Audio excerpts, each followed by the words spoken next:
오늘 이 시간에는 정직한 자들이 마땅히 해야 할 찬송이라는 제목을 가지고 말씀 증거하도록 하겠습니다. 우리가 계속해서 시편 말씀을 살펴보는데 오늘 본문이 시편 33편의 말씀입니다. 시편이 크게 5권으로 이루어져 있어요. 몇 권으로 되어 있다고요? 5권. 그 가운데 1편부터 41편까지가 1권이라고 되어 있는데 그 1권의 내용이 거의 다 다윗의 시입니다.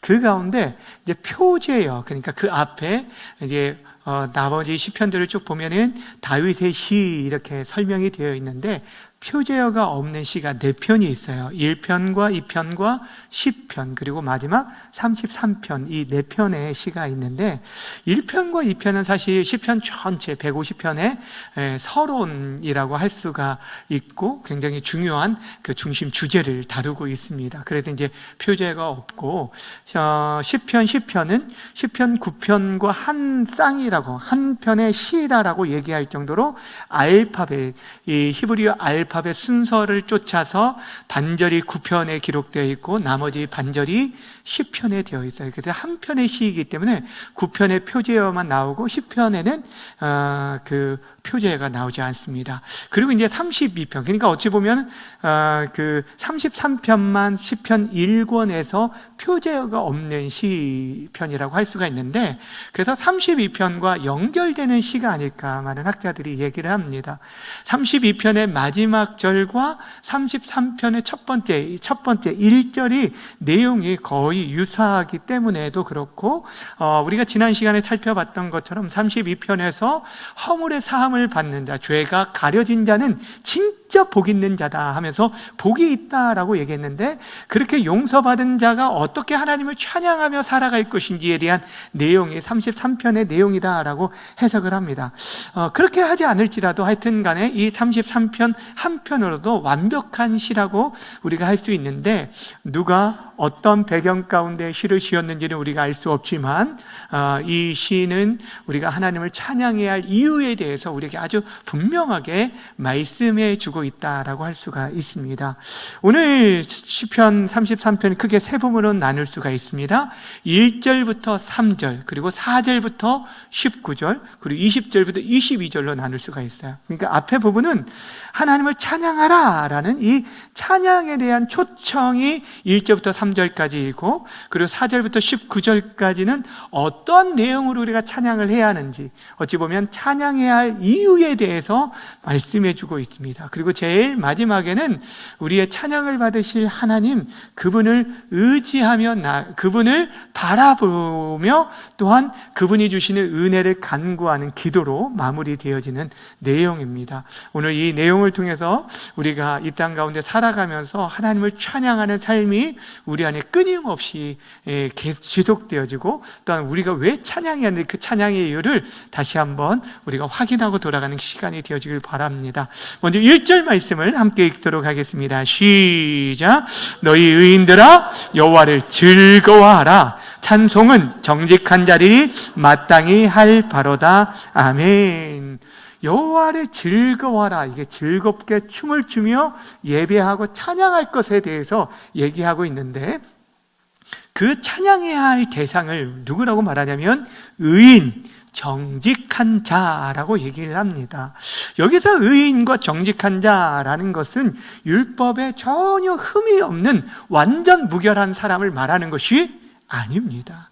하나님과의 관계가 회복되어지고 그 관계 속에서 하나님의 말씀을 쫓아 살아가려는 자들을 말하는 것이죠. 그러니까 32절과 연결되어진다면 새 허물의 사함을 받고 죄가 가려진 자, 그래서 하나님 앞에 나아갈 수 있는 자, 그 사람들이 의인이에요. 하나님과의 올바른 관계, 이런 사람들이 하나님을 찬양해야 해요. 하나님과의 관계가 회복된 사람들은 마땅히 하나님을 찬양해야 하고 또 정직한 자라고 얘기하고 있는데 이 정직한 자도 마찬가지죠. 하나님의 말씀을 쫓아 그런 은혜를 입고 이제 말씀을 쫓아 믿음으로 살아가려는 모든 자들은 그 말씀에 비추어 이 땅의 모든 것들을 바라볼 때 우리는 하나님을 찬양할 수밖에 없다라는 것을 말해주고 있는 것입니다. 여러분, 오늘 우리에게 말하는 이 찬양하는 것, 사실 이 찬양이라는 것은 우리의 예배 가운데 굉장히 중심을 이루잖아요. 찬양과 말씀과 기도가 이 예배의 세 요소라고도 말할 수 있는데, 사실 찬양은 이 땅에 살아가는 성도들이 이 땅에 존재하는 존재 목적과도 같은 것입니다. 우리가 잘 알고 있는 것처럼 시편 이사야 43장 21절에 보면 뭐라고 말하고 있습니까? 내 백성은 이 백성을 내가 나를 위하여 지었나니 뭐하기 위해서요? 나를 찬송하게 하기 위함이다 라고 말씀하고 있어요. 그러니까 우리가 하나님을 찬송하는 것은 우리의 지으심의 목적에 가장 합당하고 마땅한 일이라는 것이에요. 여러분, 마땅하다라는 것이 사실 어떤 거냐면 어울린다, 아름답다라는 그런 뜻이거든요. 그러니까 여러분, 그 운동선수가 그 유니폼이 굉장히 잘 어울리고 또 신부가 그 드레스를 입을 때 굉장히 어울리고 아름다운 것처럼 이 땅의 성도들이 합당하게 입어야 할, 마땅하게 아름답게 입어야 할 그런 좋은 그 옷이 무엇이냐면 찬송이라는 것. 그러니까 여러분, 성도가 성도다운 모습은 어떠할 때 가장 성도답냐면 하나님을 찬양할 때라는 것입니다.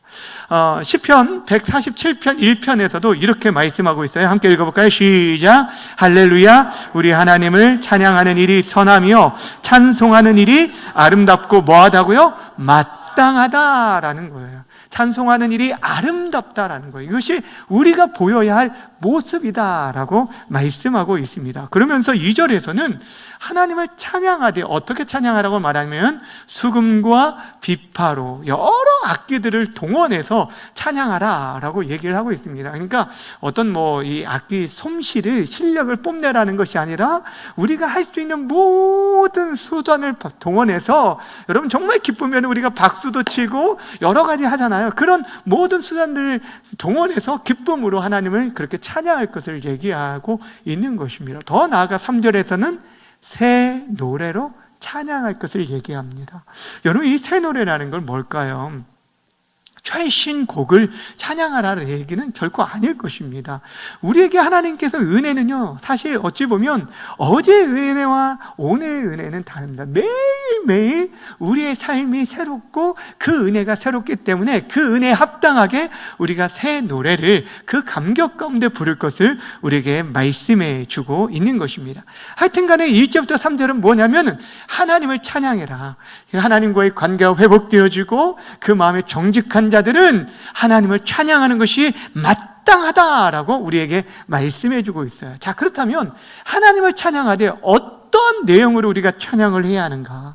우리가 찬양해야 할 이유가 무엇인가? 오늘 본문에 4절부터 19절까지 나오는데 세 가지를 우리가 살펴보면, 먼저는 하나님의 말씀이 정직하기에 우리는 하나님을 찬양해야 한다라고 얘기하고 있습니다. 4절 말씀 우리 함께 읽도록 하겠습니다. 시작.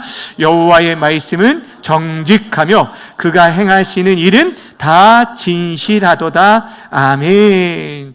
하나님, 여러분, 정직하다라는 것은 보통 우리가 사람을 향해서 쓰잖아요. 야, 저 사람 참 정직한 사람과 거짓이 없다라는 거잖아요. 근데 하나님의 말씀을 가지고 정직하다라고 얘기하는 것은 무엇을 얘기하냐면 올바르다, 곧다라고 얘기하는 것입니다. 그러니까 그 말씀에는 거짓됨이 없이 반드시 그 말씀대로 성취되고 이루어진다. 애매모호한 게 없어요. 분명한 거예요. 이것이 선인 것은 선이고 악인 것은 악이고, 하나님께서는 분명하게 우리에게 이 말씀을 통해서 하시고 그 말씀이 성취에 대해서 반드시 이루어지기 때문에 애매모호한 것이 없이 그것이 반드시 나타나요. 분명하고 정직하다는 것을 말하는 거예요. 여러분, 사람들의 말은요, 상황에 따라서, 그것들이 환경에 따라서 우리가 휘어지기도 하고, 또 의도가 아무리 좋아도 그 능력이 부족해서 그것들을 온전히 그 말씀을 이루지 못할 때가 많이 있답니다. 그런데 여러분, 하나님의 말씀은 그렇지 않다라는 거예요. 그 말씀은 선포되어지면 그 말씀 그대로 이루어지게 되어지는 것. 그 말씀이 정직하다라는 것은 그것에는 전혀 거짓됨이 없이 그대로 성취되고 보여주고 나타내는 것을, 올바른 것을 우리에게 말씀해 주고 있습니다. 여러분, 하나님의 말씀이 가장 극명하게 드러난 사건이 무엇이냐면 천지 창조에서 나타나게 되었다. 그래서 오늘 본문에 보면 6절과 9절이 이것을 보여주고 있는데 6절 말씀 한번 읽어볼까요? 6절 뭐라고 말씀하십니까? 시작! 여호와의 말씀으로 하늘이 지음이 되셨으며 그 만상은 그의 입 기운으로 이루어졌도다. 여러분, 하늘이 무엇으로 지었다고요? 시편 19편에서는 하나님 손가락으로 이렇게 하늘을 만드셨다라고 했지만 사실 이 표현이 아니라 지금 오늘 시편에서 말하는 시인은 무엇이라고 하냐면 하나님의 말씀. 그러니까 여러분, 이 말씀은 창세기 1장의 말씀을 그대로 가지고 있는 것이나 마찬가지죠. 지금 9절 말씀도 한번 읽어볼까요? 말씀 시작! 그가 말씀하심에 어떻게 됐다고요? 이루어졌으며 명령하시니 견고히 섰도다. 말씀하니까 그대로 이루어지고요, 명령하니까 그대로 견고하게 세워지게 되는 거예요. 무너지고 쓰러지는 것들이 흔들림 없이 견고하게 세워져 가는 것, 무엇으로? 말씀으로 이루어지는 거예요. 여러분, 창세기 1장에 보면 땅이 혼돈하고 공허한 가운데 있었을 때 하나님의 말씀으로 인해서 그 가운데 어떤 일들이 일어나게 되어졌냐면 그곳에 빛이 있으라 했을 때 그 빛이 그대로 나타나게 되어져서 그 모든 질서가 회복되어지고 그 가운데 이제 하나하나 그 공간들이 만들어지고 그 공간에 채워지는 것들이 다 말씀으로 온 우주 만물이 이루어지게 됐다는, 그 말씀으로 아무것도 없는 가운데 어떤 재료가 아니라 무에서 유가 창조지어진 그 모든 것들을 보여주고 있다라는 것입니다. 이것이 우리가 하나님을 찬양할 근거라는 거예요. 왜냐하면 하나님의 이 만물을 존재케 하는 이 정직한 말씀이 지금도 우리를 붙들고 있기 때문이라는 거예요. 그 말씀이 우리를 존재케 하고 그 말씀으로 우리를 지금도 다스리고 통치해주고 있기 때문이라는 거예요. 여러분, 하나님의 말씀은 살아있잖아요. 그리고 그 말씀으로 지금도 그의 백성들을 이끌어주시고 복주시고 함께 해주시기 때문에 우리가 마땅히 하나님을 찬양할 것을 얘기하고 있는 것입니다. 여러분, 8절 말씀에 그래서 이렇게 얘기합니다. 8절 함께 읽습니다. 시작! 온 땅은 여호와를 두려워하며 세상의 모든 거민들을 그를 경외할지어다. 여러분, 온 땅은 여호와를 두려워하라. 그리고 세상의 모든 거민들아 그를 경외하라. 하나님을 두렵고 떨림으로 그분만을 예배할 것을 얘기하고 있어요. 왜 그랬냐면 여러분, 당시의 사람들에게 있어서는 눈에 보이는 하늘, 태양, 달, 그리고 별, 그리고 여러분 오래된 나무까지, 심지어 바다까지 그들은 두려운 존재였어요. 그래서 그것을 신으로 믿고 따르고 섬겼다라는 것이에요. 그런데 오늘 성경에 뭐라고 말을 하냐면 그 모든 것은 하나님의 말씀 한마디로 지어진 것에 불과한 피조물이다라고 얘기하고 있는 것입니다.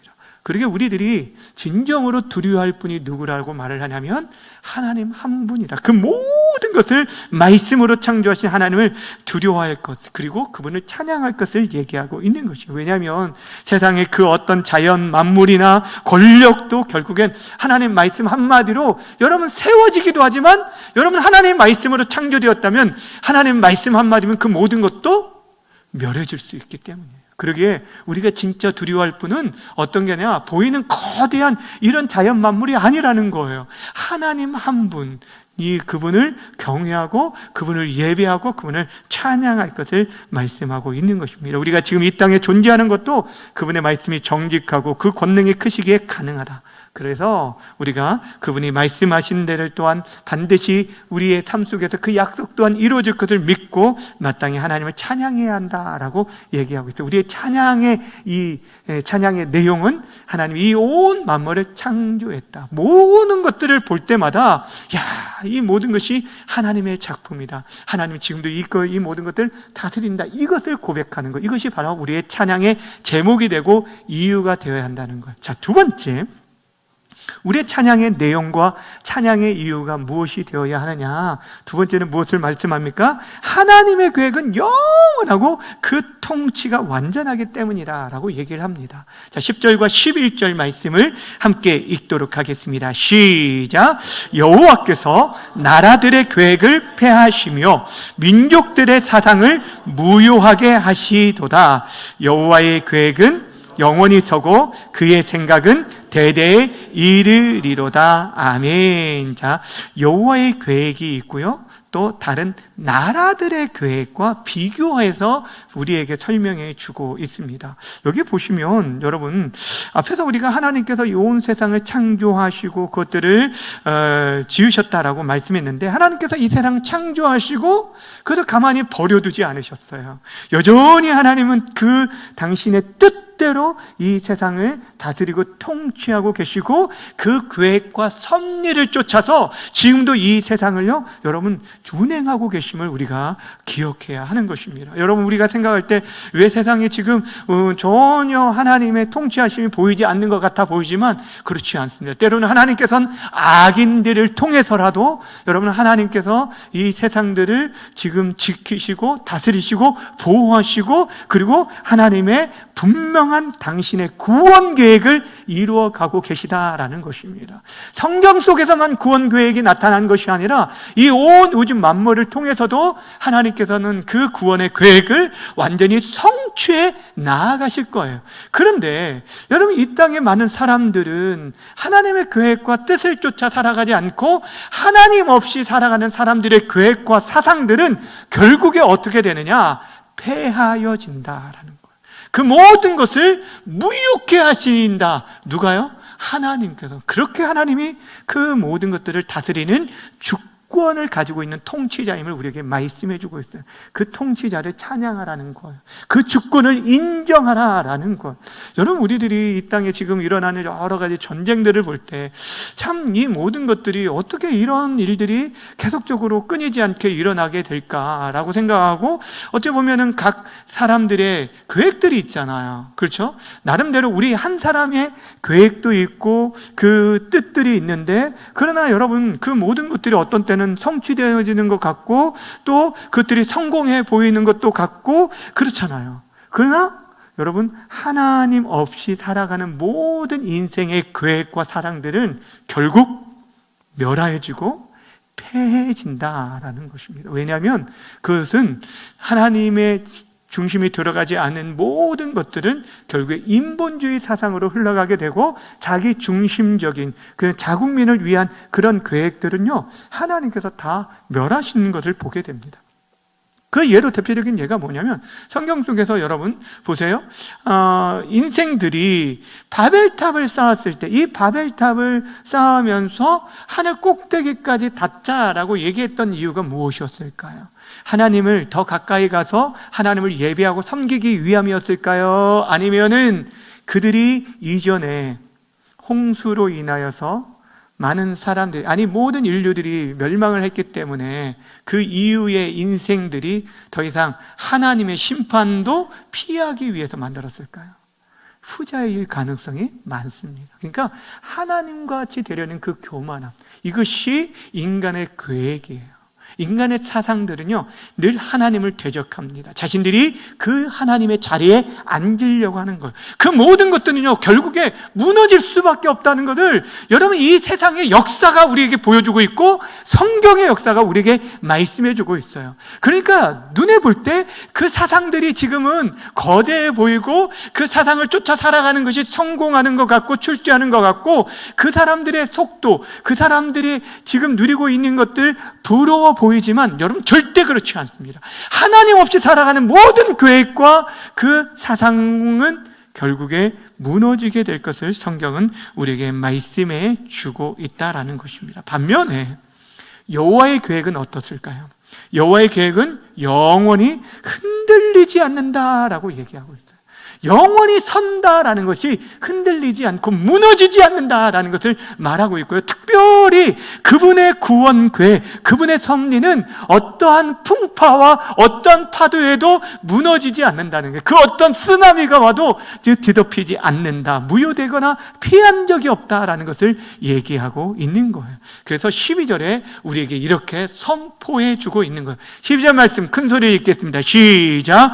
여호와를 자기 하나님으로 삼는 나라 곧 하나님의 기업으로 선택된 백성은 복이 있도다. 아멘. 복이 있도다. 여러분 32절에 2장에서도 32편에서도 보았던 것처럼 복이 있다. 어떤 게 복이 있느냐? 세상에 강한 군사력이나 어떤 경제적인 그 계획들을 가진 나라가 우리 눈에 볼 때는 복 있는 나라인 것 같고, 여러분 우리가 생각할 때 참 잘 사는 나라라고 모두가 얘기하지만 진정한 복은 그런데 있지 않다라는 거예요.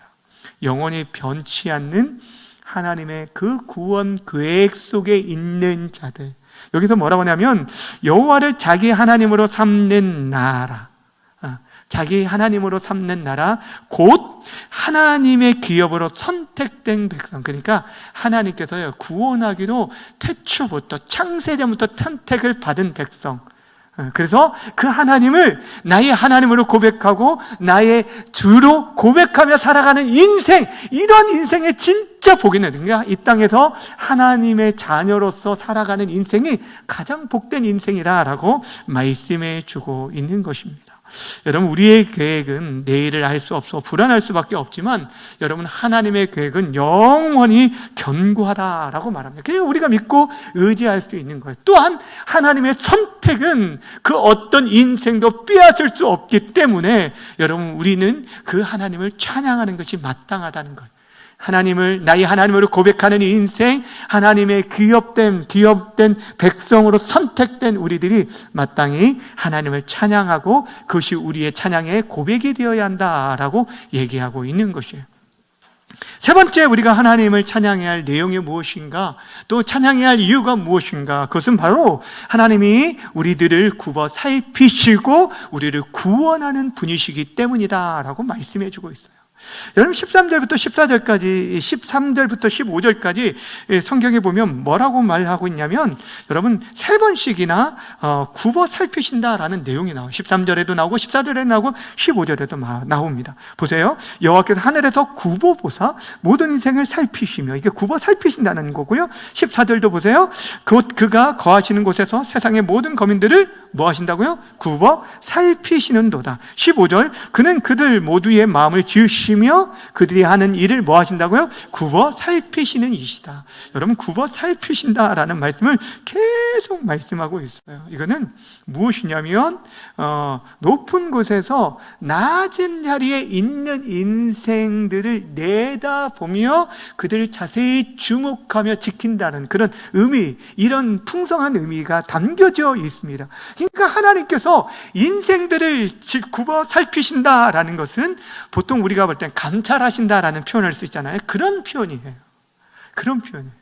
그러니까 여러분 우리가 CCTV로 이렇게 보는 것은 어찌 보면은 우리의 어떤 잘못이나 잘못을 잡아내기 위해서 감시하는 이런 의미가 아니라, 하나님께서 사랑하는 자녀를 눈여겨 지켜보는 그런 부모의 시선, 그 한순간도 그 어린 아이들 있잖아요. 어린 아이들 보면은 대화를 하고 있어도 그 아이들이 이렇게 뛰놀고 있으면 그 어린 아이들, 그러면은 그 아이들을 계속 보고 있는 그 부모의 시선처럼 우리를 살피는 것이 굽어 살피신다라고 얘기하고 있어요. 때로는 우리의 마음의 깊은 동기와 우리가 처한 모든 상경까지 아시면서 우리를 사랑과 지극한 관심으로 우리를 돌아보시는 것, 이것이 바로 하나님께서, 그 하나님, 여러분 어떤 하나님이었어요? 이 세상 모든 것들 말씀으로 창조하신 창조주입니다. 또한 그분의 계획이 결코 헛되지 아니하고 그 계획을 성취하시는 그런 능력의 하나님이 우리 인생들을, 여러분 하늘에서 전혀 보이지도 않는 인생들을 굽어 살피시는 것, 주목하시고 우리를 보신다라고 말씀해, 그만큼 우리를 존귀하게 여기신다라고 말씀해 주고 있습니다. 여러분 근데 그 하나님께서 우리 인생들을 또한 구원해 주시는데, 여러분 우리 인생들이 자기를 구원하려는 그 모든 시대들이 이 구원이 얼마나 한계를 가지고 있는지 16절과 17절은 이렇게 얘기하고 있습니다. 16절 17절 함께 읽겠습니다. 시작. 많은 군대로 구원 얻는 왕이 없으며 용사가 심히 되어도 스스로 구원하지 못한도다. 구원하는 데는 군 많은 헛되이 구하려며 군대가 많다 하여도 능히 구하지 못하도다. 아멘. 여기 나오는 많은 군대, 용사, 군마, 여러분 이 모든 것들은 당시 그들에게 있어서는 여러분 어떤 걸까요? 그들에게 있어서는 나라를 지킬 수 있는 굉장히 강력한 그런 무기이고 그들의 군사력이고 그것이 그 나라의 근간이 되어졌어요. 그러니까 모든 사람들에게 가장 강력한 힘의 상징이라고 말하는 큰 많은 군대, 용사, 그리고 군마, 그 말, 이런 것들이 그들에게 있어서 힘이 되어졌지만, 그런데 그것이 우리를 결코 구원을 보장해 주지 않는다라는 것을 얘기하고 있어요. 특별히 어떤 구원을 얘기하냐면 하나님의 심판으로부터 구원을 말하는 것이고 우리의 영원한 하나님 나라의 구원을 의미하는 거예요. 여러분 그 어떤 것도 우리에게 있어서 지금으로 말하면 우리의 어떤 재력이나 또한 우리들이 가지고 있는 어떤 명예나 인맥들이 우리 영혼을 안전하게 지켜주는 것이 결코 아니라는 거죠. 그런데도 불구하고 우리는요, 뭔가 좀 움켜쥐고 우리 안에 쌓아놓고 있어야 안정감을 느낄 수밖에 없어요. 왜냐면 이제 참 사실 이제는 고령화되어졌고 그러다 보니까 이제 이전과 다르게 노후 준비되어지지 있지 않으면 굉장히 참 힘들고 어려운 생활을 할 수밖에 없기 때문에 요즘 젊은 세대들부터도 요즘 대학생들도 뭔 얘기를 하냐면은 자신들이 노후 준비를부터 해야 한다고 이런 얘기를 할 정도예요. 그러니까 그만큼 시대가 이런 세대가 되었어요. 그런데 여러분 진짜 내 인생의 진짜 노후 준비가 무엇일까요? 여러분 그것이 여러분들이 생각할 때 안전한 보험이 있을 때 그것이 여러분에게 진짜 구원의 보장이 되어집니까? 그게 아니라는 거예요. 아무리 많은 것을 가지고 있고 내 건강을 내가 잘 지켜 나간다 할지라도 여러분 우리 영혼이 하나님의 그 은혜가 부어지지 않는 순간 여러분 우리 삶은 두려움으로 가득할 수밖에 없어요. 돈이 있어도 두렵고요, 내가 뭐 어떤 명예가 있어도 두렵고요, 내 인생의 모든 것이 불평과 불만과 아픔 가운데 살 수밖에 없어요. 근데 가진 것이 없어도 여호와 하나님이 내 인생의 목자가 되시고 구원이 되어주실 때 우린 참된 안정과 평안함을 누리며 이 땅 가운데 살아갈 수 있다라는 것입니다.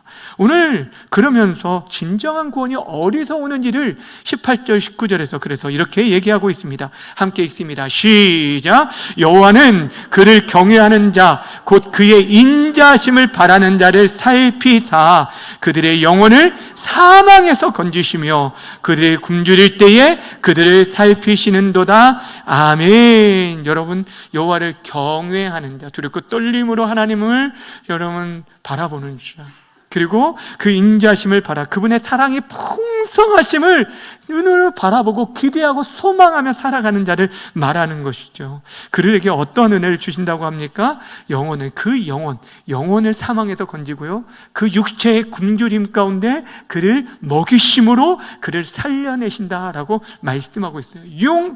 다시 말하면 육과 우리의 영과 육이 여러분 참된 구원을 누가 주시느냐? 하나님 주시는데 누구에게?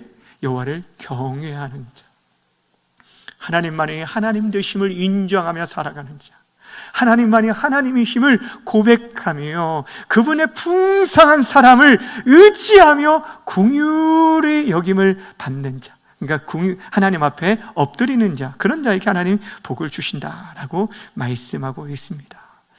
사랑하는 여러분, 창조주 하나님이 나를 아시고요, 나를 굽어 살펴주시고 내 인생을 주목하신다라는 이 사실 하나만으로 얼마나 큰 위로가 됩니까? 그런데 우리를 죽음에서 생명으로 옮기시는 구원의 하나님이시기에 우리는 마땅히 뭐 해야 한다고요? 찬양해야 한다라고 말씀해 주고 있는 것이에요. 자, 여러분, 우리가 찬양의 내용, 무엇을 찬양해야 하냐면 하나님의 말씀이 정직하기 때문이에요.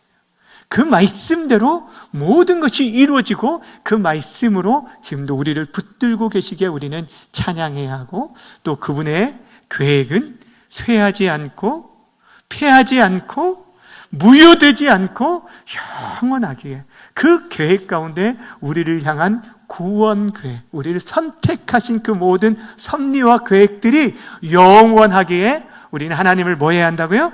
찬양해야 하고, 또 그 하나님, 그 크신 하나님이 우리를 뭐 하신다고요? 굽어 살피시고 우리를 구원해 주시게 우리 마땅히 하나님을 찬양해야 한다라고 말씀해 주고 있습니다. 이렇게 찬양하고 그 마지막에 이제 20절부터 22절까지는 하나님의 그 찬양의 시작에서 이제 우리의 결단으로 마무리됩니다. 그래서 우리라는 공동체가 이렇게 하나님의 위대하심, 그 하나님 우리가 마땅히 예배해야 한다라고 얘기하면서 이제 우리가 하나님을 어떻게 섬기겠습니다, 하나님 바라보겠습니다라는 그런 내용들을 얘기하고 있는 것이에요. 20절 함께 읽어보겠습니다. 시작. 우리 영혼이 여호와를 바람이요 그는 우리의 도움과 방패시로다. 아멘. 그분이 우리의 유일한 도움이시고 우리가 피할 바위가 되고 방패가 되시고 이 생상의 공격으로부터 우리를 막아주는 방패가 되시기 때문에 우리가 여호와 하나님을 바라보겠습니다 라는 거예요. 여기 바란다 라는 것은 단순한 기대를 말하는 것이 아니라 그 기대를 넘어서 확신을 가지고 우리가 참고 인내하며 기다리는 것을 말하는 거예요. 하나님께서 반드시 우리 인생 가운데 이러한 놀라운 구원을 베푸실 것을 믿기에 내가 지금 힘겹고 어려워도 참고 인내하며 이 길을 걸어가겠습니다 라고 말하는 것, 이것이 바로 여기서 바란다 라는 의미입니다. 여러분, 그러면서 오늘 시인이 마지막으로 이런 고백을 합니다. 22절 마지막으로 함께 읽겠습니다. 시작. 여호와여 우리가 주께 바라는 대로 주의 인자하심을 우리에게 베푸소서. 마지막 기도로 끝나고 있죠.